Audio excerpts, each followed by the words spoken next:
Hello everyone, welcome to another analysis session of my game in the 4NCL that just happened yesterday.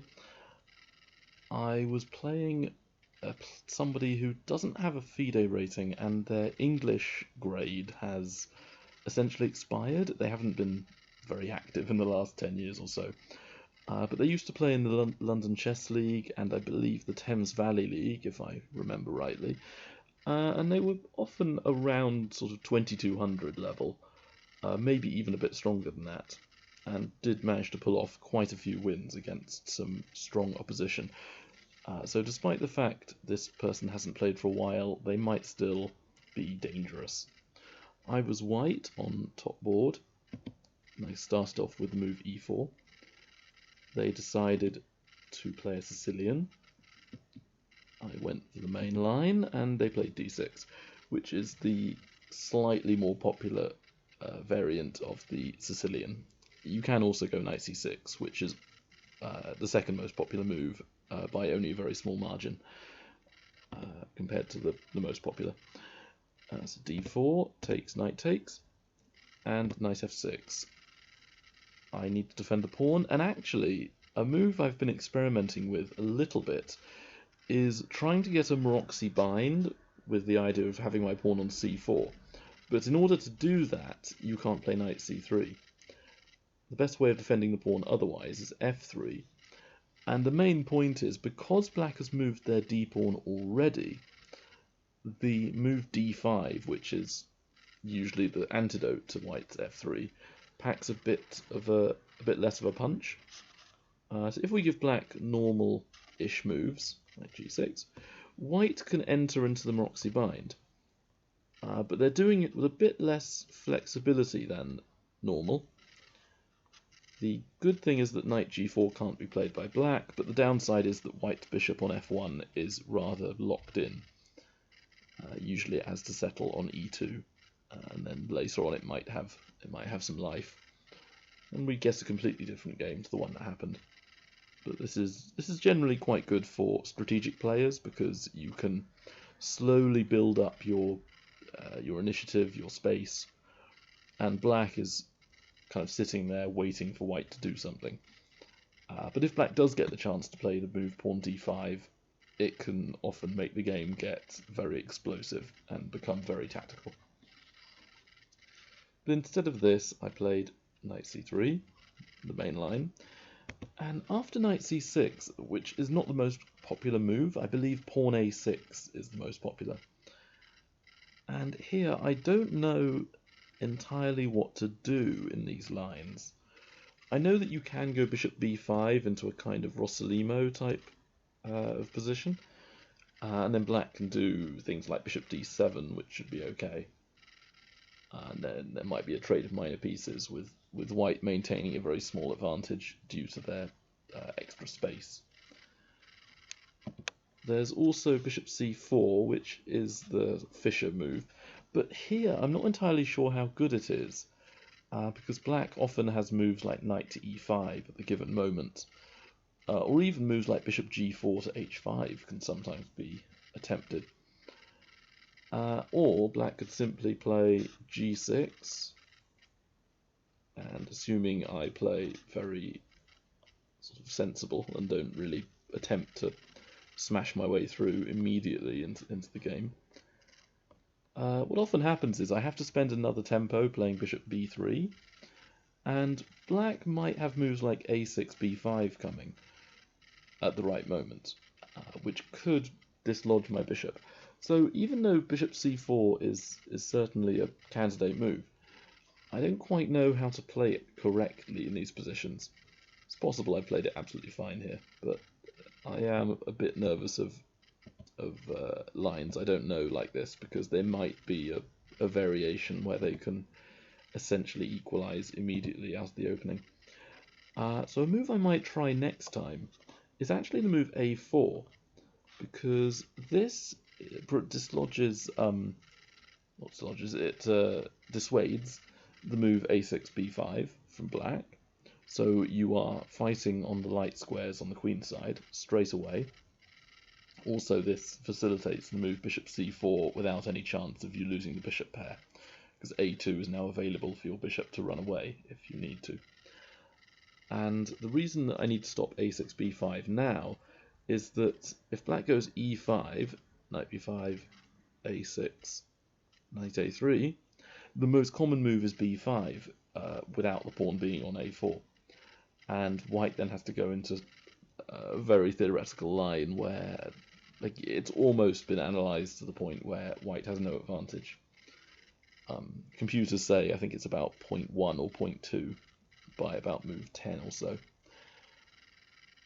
This move a4 does prevent this, and I believe it was Caruana who played the move a4 in a position like this a move or two earlier in a game about 2 years ago.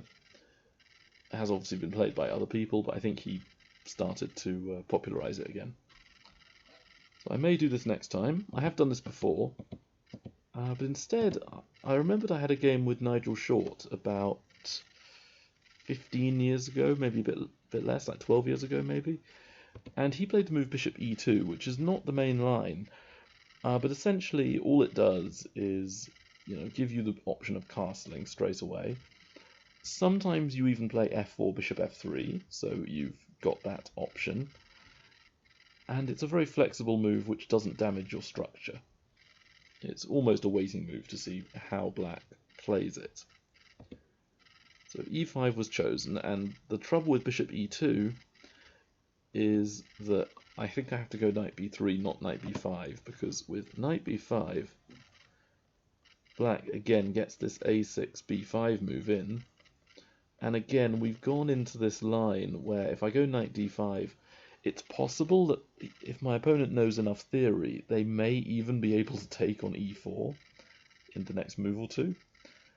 And I don't know this line with the bishop e2 move inserted. Normally white's got a bishop on g5 by now. So I don't think this could favour white. The bishop on g5 would be much more active than the bishop on e2. And activity is needed in these kind of forcing lines. Therefore, I play the knight b3, which I believe is sometimes called the English attack, but I might be wrong about this. Black essentially is trying to play the move pawn d5. If they can get that move in favourably, black has no problems. They've got a bit of extra space in the centre and queenside and kingside. Good coordination of their forces, and castling kingside with black would possibly even give black a small edge. They played bishop e7 to give them the option of castling. Possibly bishop e6 is a tiny bit more accurate, but I don't know how important that would be. I played bishop e3, which apparently bishop g5 is a bit stronger, but I don't really mind playing bishop e3 because it controls d4. It gives me a lot of squares under my control on the king side and the queen side with the bishop there. Black tries to prepare d5, and begrudgingly I play f3. This move is essentially designed against anything like knight g4, or possibly even e4 being weak. And even though it looks a bit dubious, what I was thinking was I could either castle kingside, or I could maybe even play queen d2, castle queenside, and play g4, like a sort of Keres attack style, where you're getting a big mass of pawns charging up on black's kingside. So here, I don't know if d5 is correct. It does look like the most critical move, and it's possible that I may have kind of a saving grace of something like knight c5, but it just looks awful because of d4 coming straight away. So I possibly have to take immediately, and it may be level in this position. So if I turn on a computer to check the lines, yeah, it's basically saying level or possibly even, if I don't play it right, black having the edge. So yeah, I have to take on d5, knight takes here, then I capture, and essentially I'm trading pieces off to nullify black's space advantage. The fewer pieces there are, the less important it becomes. And yeah, the computer can't make up its mind. I should either castle or I should play queen d2, and then castle queenside. I prefer queen d2, to be honest. And black could maybe castle kingside. I could castle queenside. And if black really wanted to, they could play bishop takes b3 and trade everything, which is about half a pawn better for white at best. But bishop e6 actually gives the edge to black, but not very much. So essentially, maybe a draw with accurate play. That's the critical line I was expecting. But my opponent may think that I know the theory, which is what a lot of people do. I play my moves confidently, and they assume I know what I'm doing. He castled, and that gave me the time, a bit like in when you're black against the English, white is often trying to play the move d4 in a Botvinnik system, and there you often occupy that square with your knight. So black wants to play d5. I therefore prevent that by occupying d5 with a knight. If black takes with their knight, they would lose, because pawn takes forks e6 and c6. And bishop takes, I'm not upset with that, because I get the bishop pair. Even though the centre is closed, I also have a queenside majority, which would allow me to claim advantage, I think. And I could also fairly easily find some pawn breaks here. And with the pawn breaks, with the trade of pawns and the opening of the centre, my bishop pair would then become very powerful. And a move I did not expect was played, a5. This is a rather annoying move. And about, I'd say maybe a year ago, I would probably have thought for about 5 minutes and then played the move pawn a4 to prevent black playing pawn a4. But recently I've sort of had a revelation. I've had advice as well saying that don't make too many pawn moves, and I've started to essentially live by that. So of course I make a pawn move, but I have to make the right pawn move. If I play a4, then I think I'm giving too many squares on the queen side to black.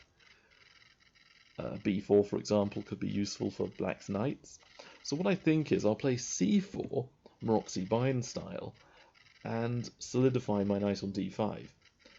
Therefore, if they ever take, I'll have a very strong pawn chain and an open c-file. I don't fear the move a4, which is played, because I have knight d2. And the reason for pawn c4 was if my pawn was still on c2, and my knight had come back here, they could then take on d5 twice. But now they can't. So essentially, my fight in the centre is looking reasonable, looks okay. And black decides to play on the queen side with the move knight d7. So they're potentially going to go knight c5. They also prevent bishop b6, which might be useful. But they also do potentially have f5 charging up in the centre and the king side as well. So they're keeping their options open. But to me, knight d7 is more indicative of a queenside approach, because you're swinging the knight to c5, I believe.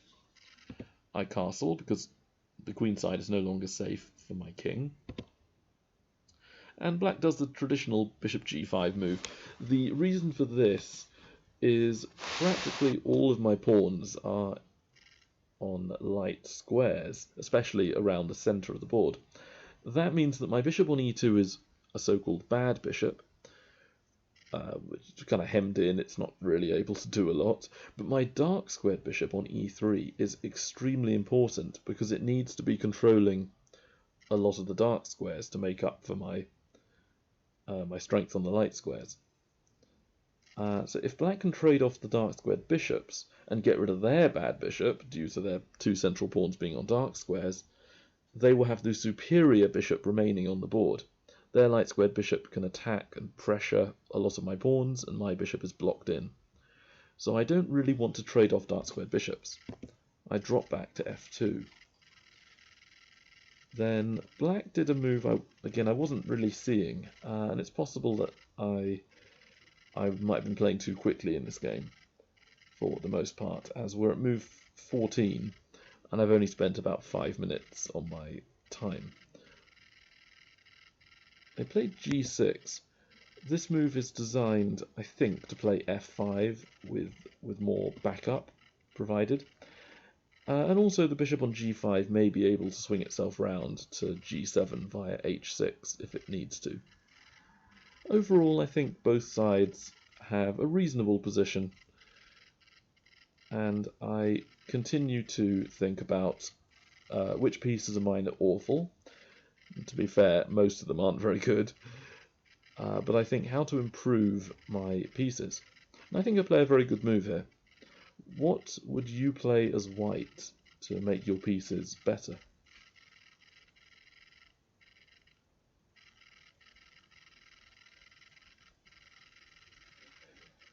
The only piece I like right now is the knight on d5, and I want to cement control over d5 and maintain a knight there forever, essentially. So my knight on d2 is not very good.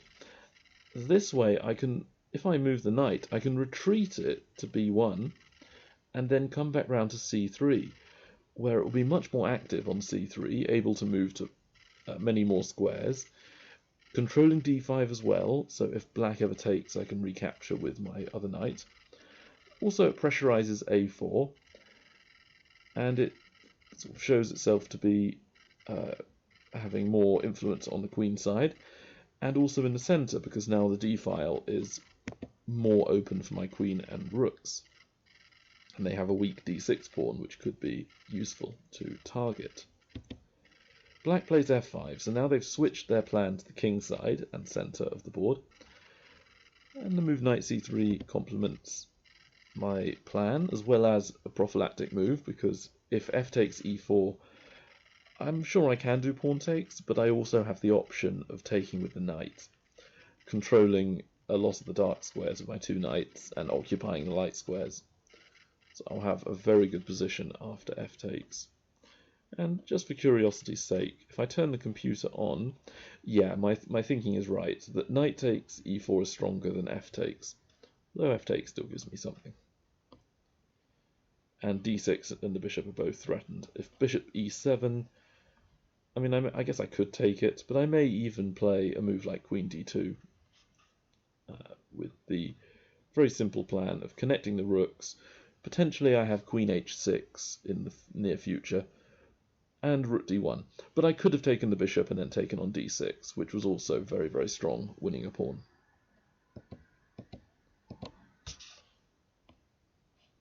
In the game, black played knight c5.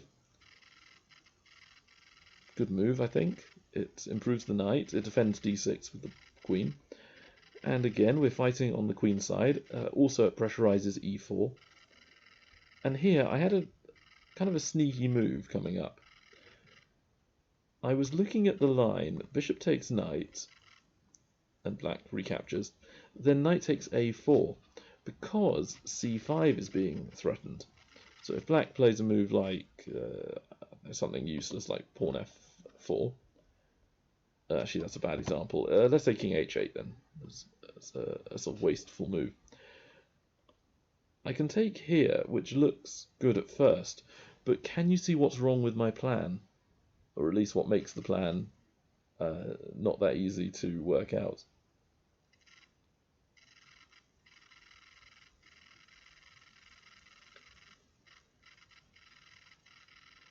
Well, my thinking was that if bishop takes on d5, maybe I take with my queen, maybe not. I think it comes to the same thing. Bishop e3 check. Black then trades queens, and they then take on c5. I'll take their knight, and they will take back. At the end of all this, I do have a slight edge. I'm a pawn up. However, we're in an opposite coloured bishop ending. And I really don't want to be playing out this type of position. Even with two rooks, which does give some initiative to the side who's more active, there's still a very high chance of a draw here. Again, I would take white if I had the option of choosing which side to be. I don't think, though, that this is the best way to win. And in practical terms as well, in this whole line, essentially black's moves are not that hard to find, and it's practically a forcing sequence. I don't want to play a very forcing sequence, when, if you look at the time limits, black has 17 minutes, I have 39. So why would I essentially waste my 22-minute time and just give them an out, give them an ending which is easy to play? It doesn't matter if they're only down to 10 minutes or for 17 minutes. They'll play this out very well. So I played the move King H1, and what this move does is it prevents Bishop E3 from being check. So that way I can win 2 pawns in the near future. And if I'm 2 pawns up, then I don't mind so much having an opposite coloured bishop ending, because 2 pawns should be enough to win. Black goes Queen A5, seeing that plan, and again signalling their intention to play on the queen side. Here I was a bit stuck, because I don't know how to improve my pieces. My rook on A1 isn't that great, but I can't really play A3 because knight B3 is a move for black. It's a pawn move, it's not very good. B4, they can take it en passant, or they can even take on B4 with their knight. Rook B1, I guess, does plan B4, but again they could take it en passant, so I don't see how moving the rook to B1 and then essentially losing tempi would help me out. My queen can be improved with Queen C2, but I was thinking possibly Knight D4 could cause a lot of problems. As I can't remember which chess writer called it this, but I've always been struck by the name. They call it the splinter when there's a pawn that's in your half of the board and it's not defended, and it's also not like in an ending position. It's usually a middle game or an opening. And even though the pawn's not guarded, it causes so many problems with my coordination of pieces. So if I play knight b5 trying to win the pawn, black always has moves like pawn d3 and essentially going into a double bishop ending against 2 knights, where even if I'm a pawn up, I don't fancy my chances to win. And also taking on e4 is somewhat annoying for me to play. Because there's also things like bishop e3 coming. So if bishop takes knight, I take with the e pawn to maintain my sort of pawn coordination, pawn structure. And then something like bishop e3 will be on the way, and black's now got a really strong bishop, which is guarding the d4 pawn. And yeah, maybe I'm better because knight takes d6. I possibly misplayed it a bit here for black. But the point is that the d4 pawn gives me lots of difficulties that I have to solve. So I didn't want to give up my good bishop for the knight and splinter my pieces away. Queen c2 to me didn't look that good. Rook e1 again does practically nothing, and in fact it probably is worse on e1 than it is on f1, because black now has a target of the f2 bishop. They can take, and if I take on e4, they can take it back. Or with my knight, let's say, they can take back with their knight and win. If I take with the pawn, they take the bishop. So I can't take on e4. I would have to take the knight again, potentially allowing black to have an active position. Actually, there's knight takes here, which wins the bishop. So they would do pawn takes. And then I do knight takes, I suspect. And yeah, maybe I'm better or equal because of my knight on d5 being very strong. Black still has the bishop pair though, still has more space, and knight d4 for black is going to be very, very strong, where the knight will essentially be unable to be removed. It will be anchored and on the outpost. This line again doesn't look that good to me. I don't like playing this type of position with black having lots of control. Rook e1 I don't like either. Therefore, the only piece I could really think of was the bishop going to d3. Despite my constant harping on about the bishop pair, because I have the bad bishop and it's a somewhat closed up centre right now, I don't mind that much giving away my bad bishop for the knight. Black obviously feels the same way because they do not take me. They play a3, trying to open up the queen side. I do not want this and play b3. If I took, the computer actually says that b takes and b3 are very similar in the computer evaluation, but I don't like giving black initiative on the queen side. b3 to me looks a lot more sensible to play. Then rook f7. This move, I think, is more of a way of coordinating the rooks than anything else. Black has the option of doubling the rooks on the f-file, but also maybe of playing the rooks to, say, d8 and then f7 to d7 to double up that way. But also it may be simply a move to prevent knight c7 from me. It's more of a prophylactic move than it is, I think, an active move. I dropped the bishop back to c2 because I had a plan here. And after rook d8, lining up with my queen, although I don't really see how they're going to ever get at my queen, I think it's more of a prophylactic move to guard d6 from moves like knight b5, which I might have been planning. Here, where do you think white wants to play? Is it the center, the king side, or the queen side?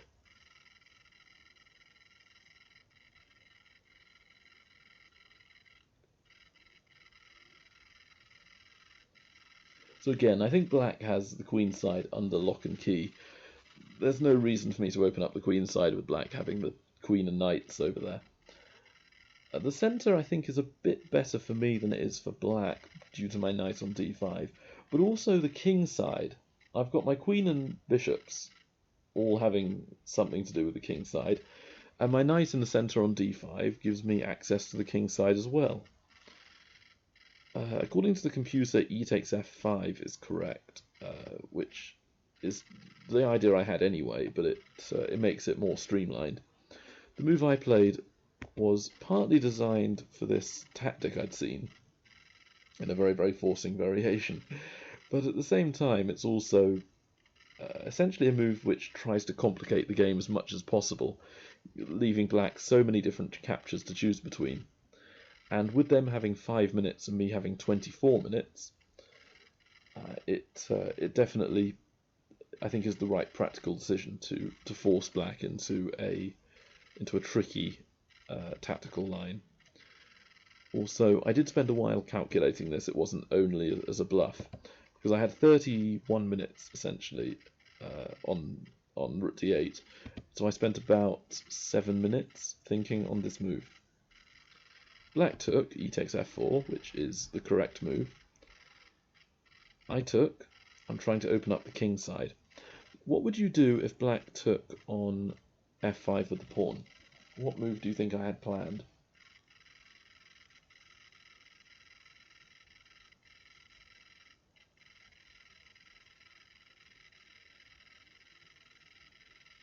Well, there's a few options I can choose between. The move I was thinking of at the time was queen h5, which would gain me some initiative on the king side, which is the entire point of my play. Then I can play moves like rook a to e1 afterwards, targeting their bishop on e6. And even though it's defended, there's lots of ways I can tactically win material. If I turn on the computer though, let's see.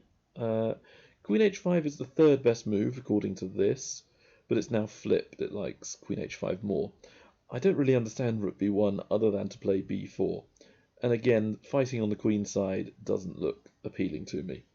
I get that there's a tactical reason behind it, but it doesn't really feel right to play that move.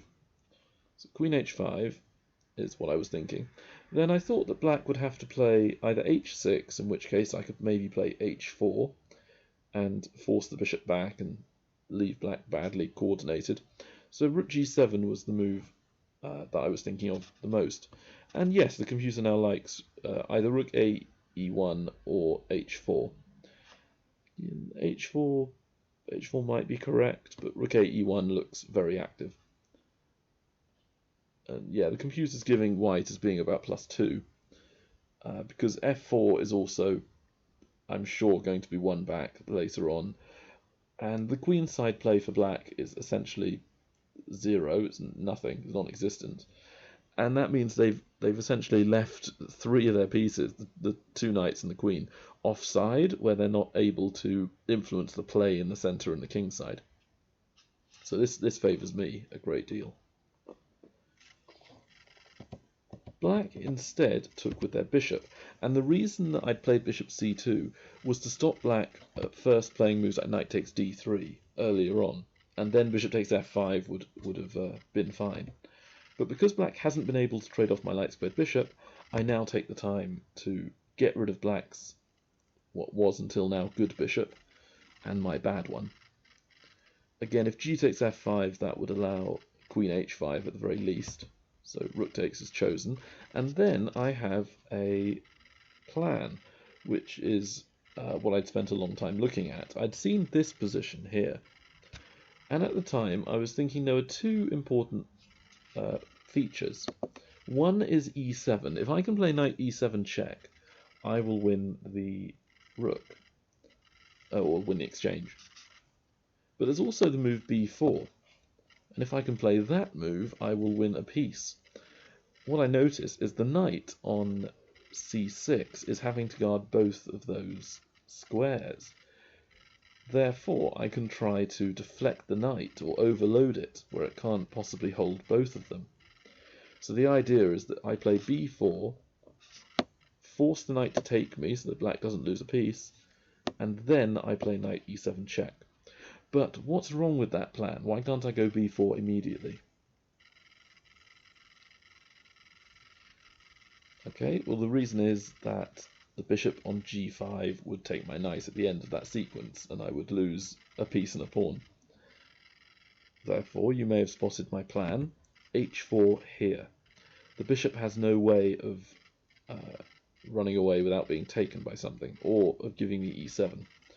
I think bishop f6 is correct, but then I have knight takes f6 at the very least, and then put my other knight to d5. Or I could even potentially do moves like queen g4, and then again force black into difficult choices.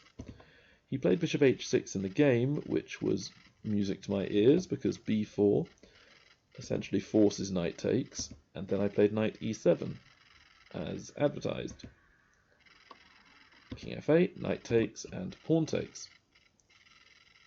Here I'm certainly better in the evaluation, both my own kind of internal evaluation during the game, where I was trying to work out who's better all the time, and also, I mean, the computer gives me as being ridiculously ahead. It's something like +4, which I didn't think I was that, or +7, or yeah, +5. Okay, it doesn't quite know which way, but it gives white as having a big advantage anyway.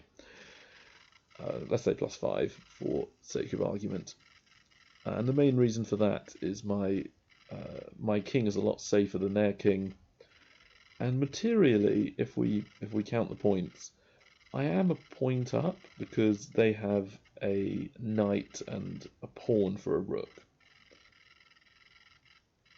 Also, their pawn structure is terrible.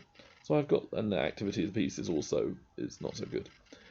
And I think here I made a mistake because I wanted to prevent black having any counterplay with moves like knight to e4 or knight d3.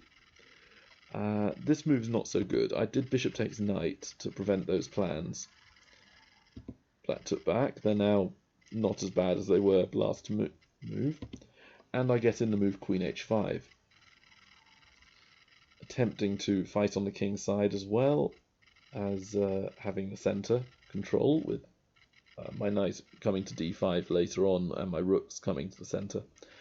And I'm also targeting the weak pawns that black has in their position.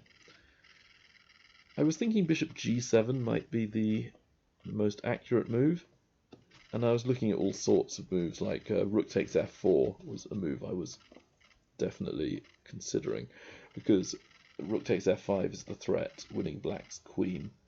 That should be enough to win the game. Black instead played king g7. This move defends the bishop and it prevents any f4 or f5 pawns being captured. I was looking at knight d5, attempting to trade knights, but I thought, why give black an extra pawn? And also, my knight is not my worst piece. My worst piece is the a1 rook, which still has not moved 30 moves into the game. or 29 moves into the game. So on move 30, I finally activate it with rook to e1. And I don't understand Black's next move. He was down to 2 minutes though. And when you're down this low on time, you can easily make oversights. I was thinking they could go rook d7. And my plan was to play queen e8, trying to infiltrate with the queen. Black could maybe go rook f7. And I can't see the win for me. Possibly rook e7 is best. Like this. But maybe then Black can play queen takes c4, and they're guarding their rook and attacking my rook. And again, maybe I have something like rook f3 or rook fe1.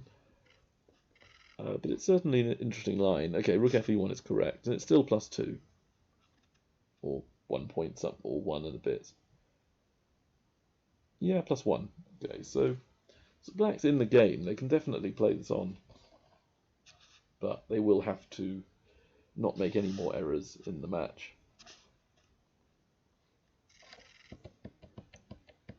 Black instead decided upon queen takes c4 now, but this gives me a rook on the 7th with rook e7 check. And if Black goes king f8, can you see what I was going to play here?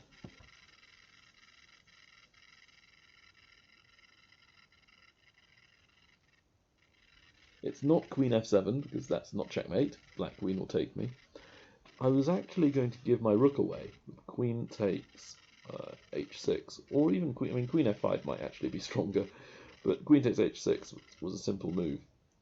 And then queen g7, preventing the king running to d7 and escaping my clutches.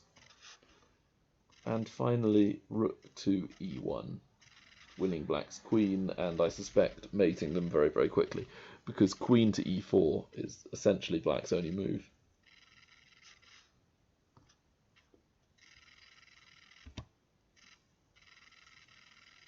King h8 was the move, and here, can you find my best move on the board? White to play, what would you do?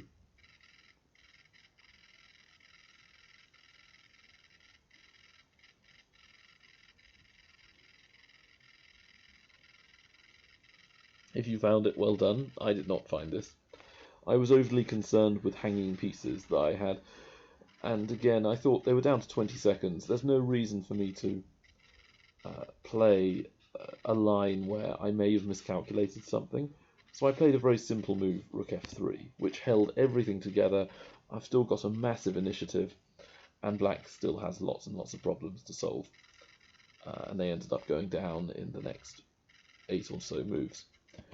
But here I could have won really fast with queen h6, allowing Black to take my rook, but after king h2, Black has no moves. Queen g7 and queen h7 are both mate.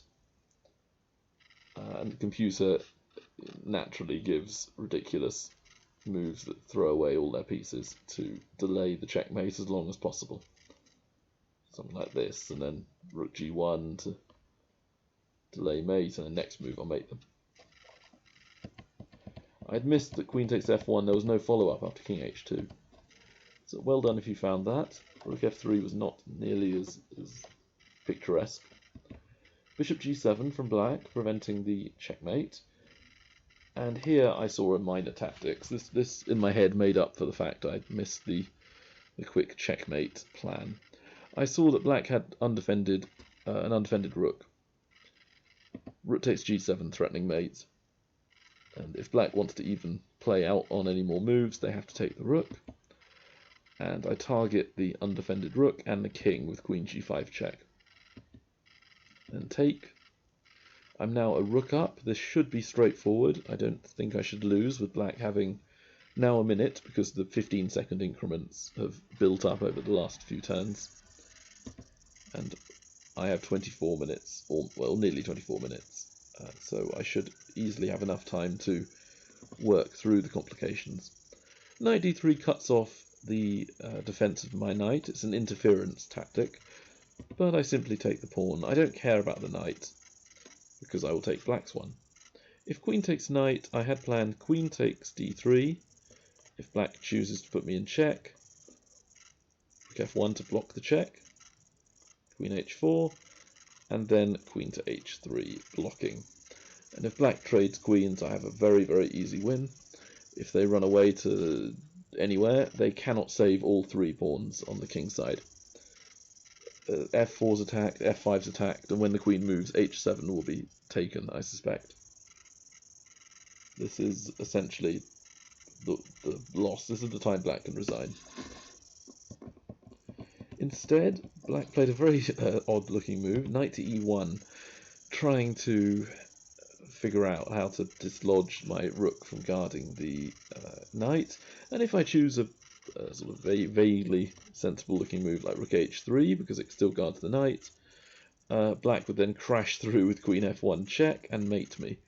So I had to be a little bit careful of going on autopilot and playing without risk. Ironically, it would have been the most risky option. Possibly queen f4 is my best move. Again, I don't really want to have to calculate lines too much. So queen takes f4 would definitely be an easy move to play. But I thought I saw a win with knight d5. Again, interfering with the queen defense of the king and also building an attack. If knight takes f3, can you see one of the various checkmates I have?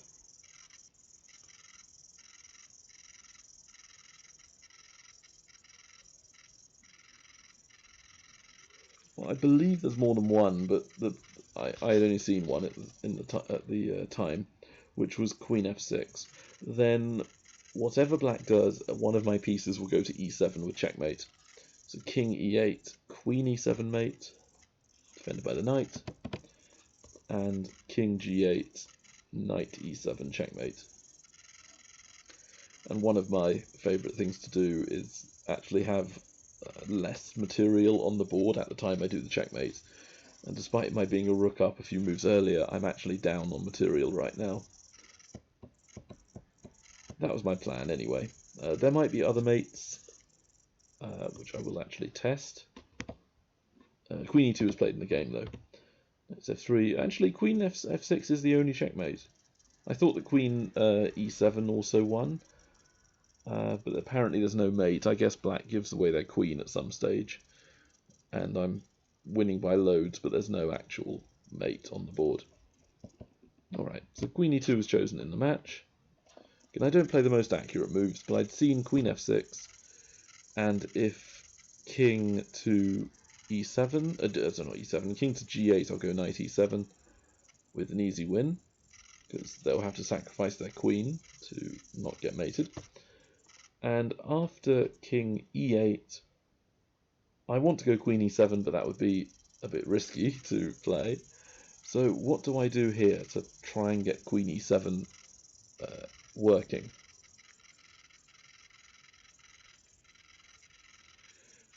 Good if you spotted this. I played rook e3 check. And black chose this moment to resign. As if they take with the pawn, I go queen e7 mate. If they take with the queen, I win their queen. And I can win that ending fairly comfortably. Although the computer says this is not the best move, and I should instead play the incredible move, rook f2. And the reason this wins, which I haven't seen this at all, because it's such an unusual looking idea, the black queen has to stay on the e-file. So queen e4 is practically forced. And then I have the move rook d2, which will cut off the king and mate them after knight c7. Black cannot stop knight c7 and queen e7 mate unless they go king d7. And at this time, I'm sure there's a mate, probably with knight b6, double check. But I also have knight c3 winning the queen. And yeah, knight b6 is mate, which it feels like it should be a mate. Then king c7. Oh yeah, of course, queen d6 and checkmate. So it was going to be mate anyway. So that's why they resigned after rook e3, which was not the most accurate move, but it still won regardless. And overall, I might have made a few mistakes in that game, but I didn't make any huge blunders. I think my centre pawn loss was about 35 or 40, something like that. which is not my best ever, but it's still pretty good. And as I won the game, it was a bit nerve-wracking watching the other matches after my win. I think I was first to finish, and our board 2 looked like they were worse most of the game. So their one went down to the wire, and it felt like we'd lose that game. Then our board 3 looked to be better, but then appeared to go into an equal ending, and then both sides were down to about a minute each. Our board 4, out of the opening, he looked to be worse, but then appeared to be outplaying his opponent as the game kept going. So the game hung in the balance, as it's only a 4-board match. One result can swing the entire match results. And eventually we were able to win the match 3-1. Our board 2 went down at the very end, but fought back very hard and nearly saved the point. Our board 3 went into a sort of equal ending, but then eventually got a very active king, while his opponent was busy taking a bunch of pawns, and he arranged for there to be either a mate or queening one of his own pawns. So he won on board 3, and on board 4, the opponent of my teammate kind of stumbled into a mating net. So we won the match 3-1, and it may be the case that we can get into the promotion pool in Division 2 of the 4NCL. And if we're in the promotion pool, it's possible that we could even be in Division 1 next season, whenever that is. So this was my game and the context of the match. Hope you enjoyed the video, and see you next time. Bye.